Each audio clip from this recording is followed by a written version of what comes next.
to 2022, Pakistan's exports to the EU almost doubled from 8.3 billion euros to almost 15 billion euros.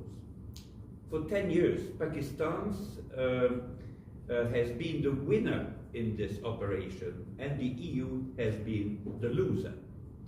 Indeed, over the years, many parliamentary questions and resolutions have highlighted Pakistan's disregard for human rights and the lack of political will to prioritize its human rights records.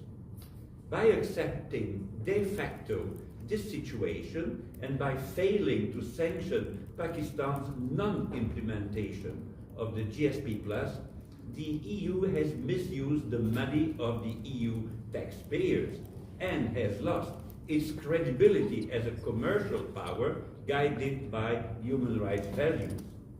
Indeed, the list of persistent, egregious human rights violations has remained unchanged for 10 years. One, the fabrication of blasphemy cases against Christians, Ahmadis, and other religious minorities. Two, the sentencing to heavy prison terms and even the death penalty on such blasphemy charges. Three, the impunity of false accusations, acts of violence, and mob violence against members of minority religious communities, places of worship and communal buildings. Four, the controversial funding of schools in an environment of religious extremism. And five, the persistence of madrasa, religious schools, beacons of indoctrination and extremism which are out of control of the state institutions, etc., etc. The 2021 single national curriculum in force in state schools has institutionalized religious bias, embedding Islamic teachings across core subjects and forcing non-Muslim students into an environment of indoctrination and exclusion. The curriculum in force in state schools drew strong criticisms from education experts and human rights defenders for its lack of inclusivity, the overemphasis on Islamic religious content at the expense of religious minorities, the subliminal ideology of Islamic supremacy, and poor pedagogy. Alarmingly, in the province of Punjab, which has a bit more than 50% of the total population of the country, extremist religious clerics now hold power over curricula in state schools, censoring content and restricting academic freedom. Example, in October 2023, Islamic clerics forced a college professor to publicly renounce teaching Charles Darwin's theory of evolution as being against Islamic law. A video showing his academic recounting was posted on the social media and got viral. In May 2022, the year before, the car of that professor had already been attacked with a magnetic bomb, leaving him in a wheelchair for several months. Such serious incidents, orchestrated by extremist clerics and spread around in social media, clearly pursue the objective to terrorize any teacher who would decide to support Darwin's theory of evolution rather than the Islamic theory of creationism. This is what I would call inquisition. According to a report supported by several members of the European Parliament in Brussels, the money of European taxpayers of the 27 EU member states has been misused to finance such a questionable school education program in Pakistan. The amount is enormous, between 100 million and 150 million euros between 2016 and 2024. The question is, should European taxpayers finance a public education system, the implementation of which largely remains in the hands of extremist Muslim clerics who terrorize broad-minded teachers and professors? Would European taxpayers and political leaders accept that their state, their own state, finances Muslim faith-based schools at home where creationism and only creationism would be taught? I think the answer is obvious. And the conclusion of the European Union should be, okay, let's stop financing Pakistan's education system as long as, of course, it is in conformity with international standards. But there is no such answer from the European Union. Maybe the various UN institutions financing school education in Pakistan should also strengthen their oversight to ensure that their financial assistance does not contribute directly or indirectly to religious indoctrination and Islamization. In Brussels, the co-chair of the Intergroup on Freedom of Religion or Belief, the Dutch member of the European Parliament, Bert-Jan Ruyssen, recently submitted a written question to the European Commission on this matter, wondering if the EU funding, and I quote him, is not being used in Islamic religious madrasas, unquote. In his answer, the EU Commissioner failed to reply to this concern, as well as the following questions of MEP Ruyssen that are worth quoting, and that I will quote. Quote, what mechanisms does the Commission have in place to determine which curricula have Islamic religious content that seeps into general subjects in state schools to which non-Muslim children may be exposed? There was no answer from the European Commission. And what restrictive measures or sanctions does the EU have at its disposal for such cases? And again, there was no answer to his parliamentary question. And now we will have the opportunity to listen to that member of the European Parliament that we recently interviewed in Brussels, and who was answering us about the questions that he had raised and that remain really unanswered. The answer was indeed very disappointing. What the Commission said, in essence, was yes, we give money to the schools, the education system, but we are not responsible for the content. And that's the opinion of the Commission. But I see a big risk indeed that at least you can say in an indirect way we are subsidizing schools who teach to children, let's say, not to respect the other, but to hate the other. Supporting extremism and supporting discrimination. So yes, I have great concerns about that. I think that we have also to take that on board in the discussion about promulgation of GSP Plus status. And also hopefully we can also take that on board in the discussion about hopefully a new debate in the European Parliament, the plenary session, and a resolution.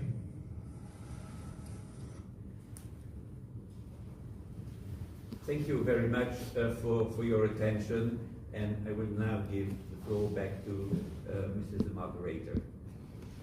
Thank you, Mr. Fouché. I would like now to give the floor to Mr. Anwar Mahmoud Rehman. Mr. Rehman is a dedicated political scientist with a background in public relations and external affairs. He pursued his studies in political science at the University of Basel. In his professional journey, Mr. Rehman has served as a public relations officer for the Ahmadiyya Muslim community in Switzerland, contributing to the community's outreach and engagement efforts. He has also held the position of External Affairs Representative for the International Association of Ahmadi Architects and Engineers, IAAAE, an NGO focused on humanitarian aid and development in Africa, emphasizing clean water, renewable energy, and sustainable infrastructure. Beyond these roles, Mr. Riemann is recognized as a motivational speaker, human rights activist, and politician consistently advocating for social justice and community development. Mr. Riemann, the floor is yours.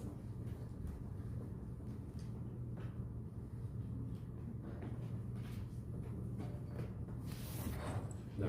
Thank you very much, respectable chair, distinguished guests, and esteemed colleagues, for giving me this opportunity today to speak on this critical topic.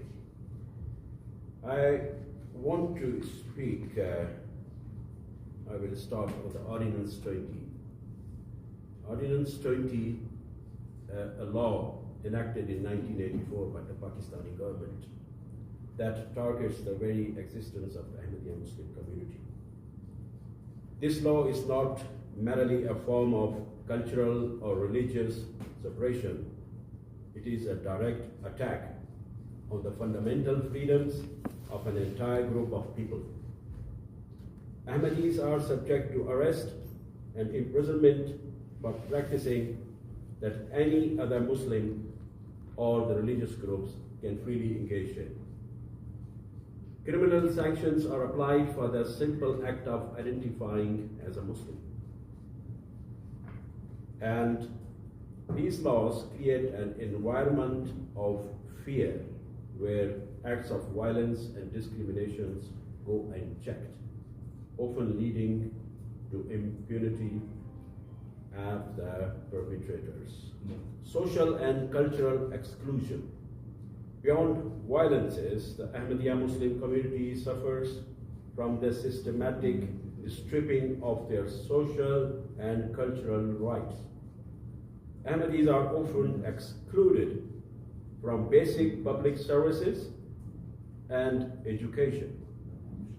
They are barred from participating in elections, denied the ability to vote, and excluded from public office. Like my colleague mentioned, in schools, children are taught against Ahmadis that they are liars and they should be punished and even killed, like they killed my father. There were students who killed my father, students from the school. And how come this teaching came to those students to kill those who don't believe in your belief what you are saying? So, call on action. Now, I stand before you with a call on action. First, the international community must press Pakistan to end the state-sponsored persecution of Ahmadis, particularly by repealing Ordinance 20 and removing discriminatory laws. We must call on Pakistan to respect its obligations under international human rights law, including the Universal Declaration of Human Rights, which guarantees the right of freedom of thought, conscience, and the religion. Second, we must offer support to Ahmadiyya community in their fight for equality and dignity. This support must extend beyond words of condemnation. It must include concrete actions that will protect them from violence and ensure that their voices are heard. Finally, the global community must provide protection of Ahmadi refugees. These individuals forced to flee violence and persecution must be recognized as vulnerable and provided with the protection they need to rebuild their lives. Conclusion. The silence surrounding a persecution of Ahmadis in Pakistan must end. This world cannot continue to ignore their suffering, and we cannot allow them to remain invisible any longer. The time for action is now. We are at the crossroads. We can continue to turn a blind eye, or we can take a stand for justice, human dignity, and freedom. I urge you all, as a representative of international community, to stand with the Ahmadiyya community and ensure that their right to live freely, practice their faith, and exist without fear is upheld. Lastly, I stand before you also a witness of the persecution like I mentioned before. My late father, he was a doctor serving humanity in Pakistan. And he was brutally killed because of what? He was serving humanity, giving the medication freely to the people of the area. This persecution of Ahmadi Muslim is a clear and present danger. And lastly, I give one recommendation.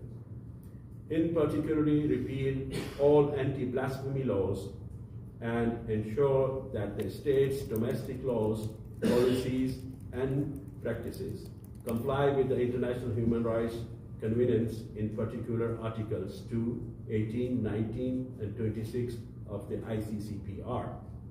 Ensure accountability and prosecute all those responsible for the violations, attack Ahmadi and other minorities, and design and implement human rights awareness, raising and training programs for all relevant state institutions and public officials with the active participation of Ahmadiyya communities as well as the other religious leaders representing different faiths.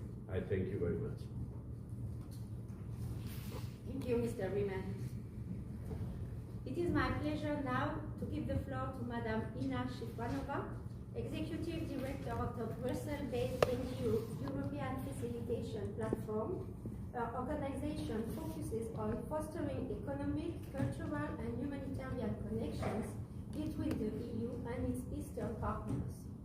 She is currently working on a high-level documentary examining the impact of the EU's GSP Plus trade preferences for Pakistan, particularly in relation to human rights commitments. Today she will address the issue of forced conversions and marriage of minority girls in Pakistan, linking it to broader concerns about education, religious discrimination, and the role of international accountability. Madam Shifranova. Thank you. Excellencies, distinguished delegates, colleagues, thank you for this opportunity to speak at this very important side event today. I would like to draw your attention to a pressing human rights concern: the forced conversion and marriages of girls from religious minority communities in Pakistan. This issue cannot be viewed in isolation. It is deeply linked to systemic discrimination embedded in the country's legal framework, social structures, and crucially, its education system.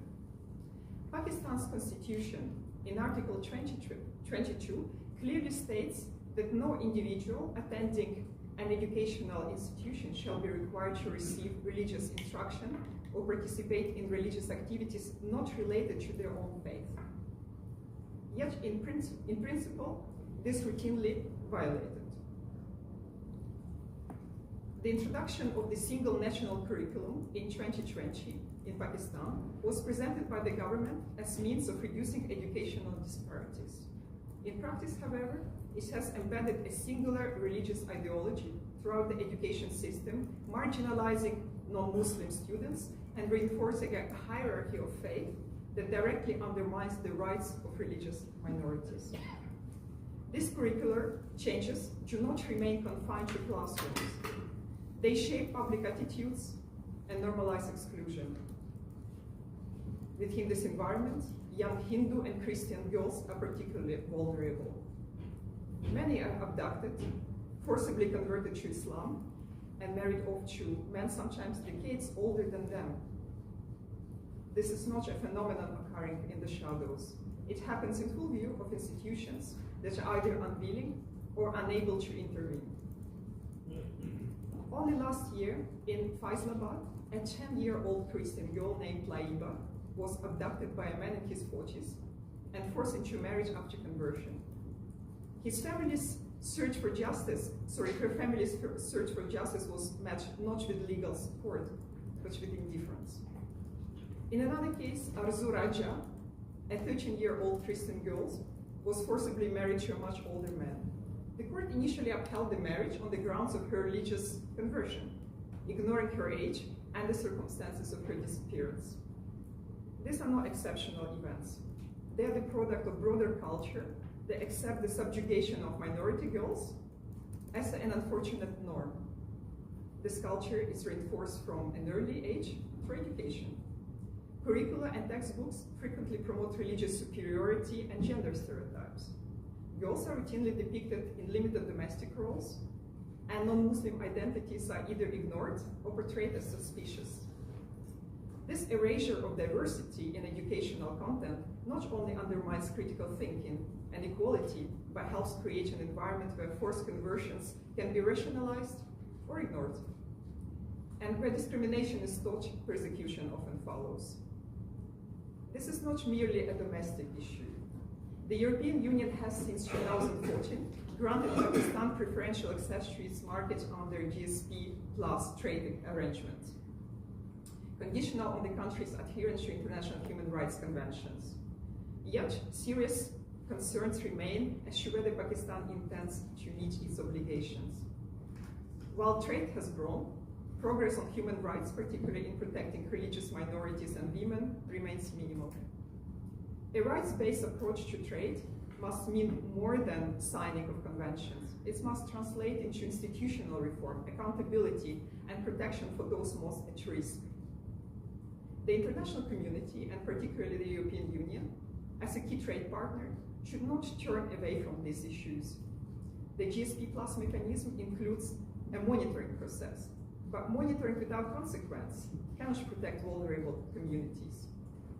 If the EU is serious about its human rights commitments, it must ensure that economic partnerships are not maintained at the expense of human dignity. What we are witnessing is not only the violation of individual rights, but the failure of the system to uphold the values it claims to represent. Minority girls in Pakistan face threats to their identity, their freedom and security, not only from those who perpetrate these acts directly, but from the structures that allow them to continue unchecked. Their education, their protection under the law, and their right to live free from coercion are all under threat. We cannot speak of inclusive development or international partnerships if these realities are ignored. The issue of forced conversions and marriages is emblematic of deeper failures in Pakistan's education system and legal enforcement. These are challenges that require more than statements. They require coordinated pressure, transparent evaluation, and the political will to insist on reform. Thank you. Thank you very much, Madam Chifanova. So now I think we will have a message by video from a special guest, a member of the European Parliament, Mr. Emmanuel Fragos.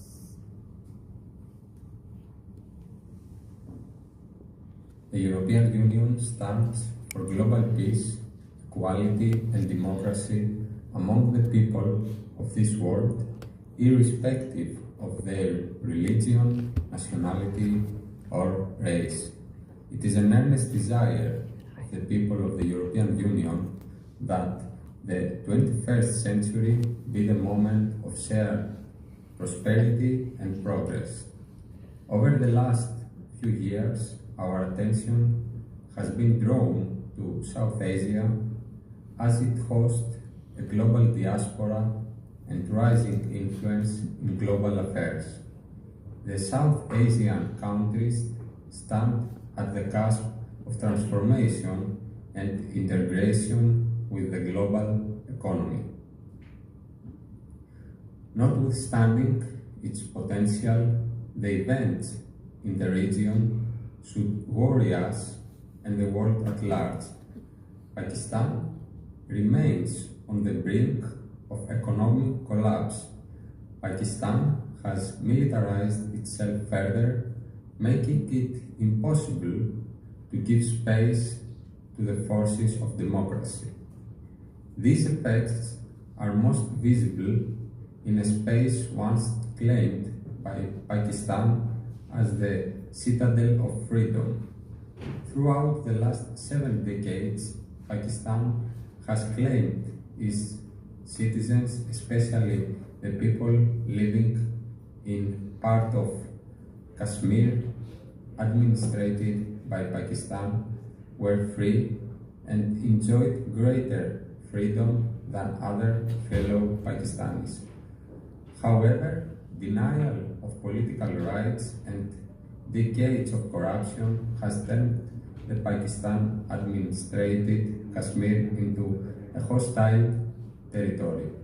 The peaceful protests of yesteryears are gradually manifesting into violent clashes as witnessed in Azad Kashmir and Gilgit in the last couple of years. The Pakistani media, I am afraid to share, does not report these developments, and this has given way to a powerful social media mobilization. More than a decade ago, some of the perspectives were highlighted for the first time in a European Union report published in 2007. The report rightly highlighted the lack of progress on democracy and human rights in Azad Kashmir and Gilgit-Baltistan. Further, it called Pakistan to put an end to cross-border terrorism. Unfortunately, the report was criticized and termed as a propaganda by Pakistani media and a lot of politicians. The prevailing conditions in Azad Kashmir and Gilgit-Baltistan only attest to the report's authenticity and call for an overhaul of securitized approach towards the people of the region.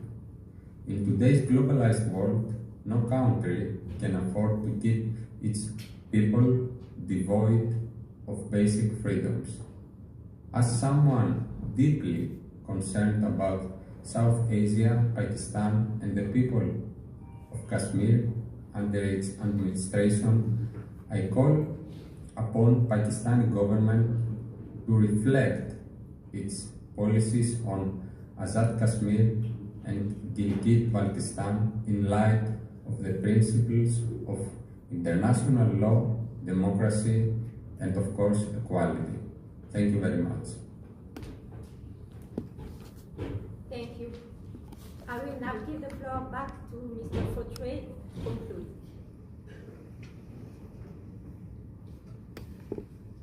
Thank you very much. Just to remind you that what I exposed in my presentation was in fact submitted to the Human Rights Council as a written report.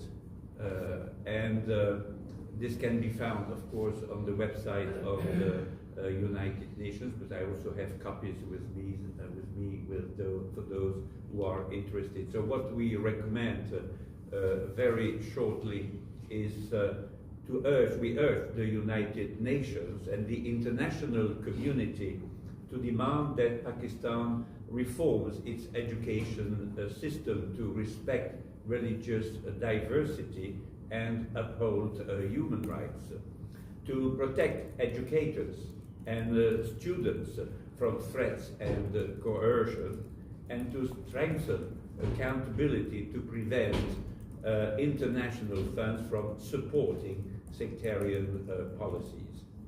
Education must empower, not divide. It should foster tolerance critical thinking and pluralism. The people of Pakistan deserve no less than that. So thank you for attending this event, and thank you as well for all the speakers who shared their expertise of the human rights issues in Pakistan. That will be my conclusion. Thank you, Mr. Fotri. We have a few minutes left for a Q&A session, so I will first ask if some delegation have questions, and if not, we will pass on NGO. Okay, so, Yeah. sir.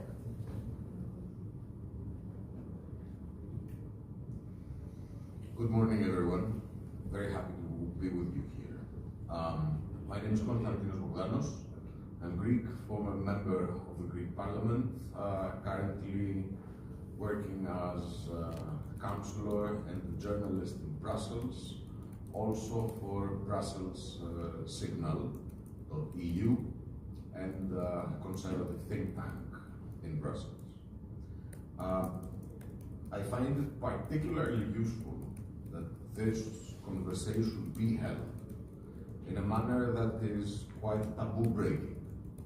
The reason being that although we live in a world where we tend to be extremely cautious and very, very sensitive on grounds of liberties, human rights, and also women's rights, there seems to be an application of double standards. I have very closely followed your address, Monsieur Fotri, and also what Mrs. Shafranova was very, very kind enough to share with us. And it all creates a very straightforward question. Why would we be so sensitive when it comes to the rights of some and so insensitive when it comes to the rights of others, to the extent that the European Union sponsored the violation of human rights in countries like Pakistan? I'm referring to, and this is an open question for whoever would like to take it. Monsieur Figel is very close to the inner workings of the European Union. Possibly I would like the honorable members of the European Parliament to also respond to this. But how do we manage to deal with such double standards? So on the one hand, yes, we fight for religious liberty, and on the other hand, we sponsor madrasas in a country that suppresses religious rights and religious minorities. It's not about whether we are dealing with a Muslim country or not.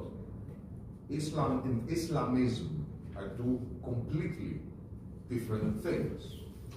But should we, at any rate, decide that it is a quarter of a century into the 21st century, it's 2025, and as George Orwell put it in his Animal Farm, some animals do not have more rights than others. Some animals are not more equal than others. Yeah. I get it. So, do you feel we should realign our priorities? No matter whether a country is abroad, far away from us, culturally different, our standards, Western standards, liberal and democratic standards should be applied everywhere. Isn't it the case? Yes.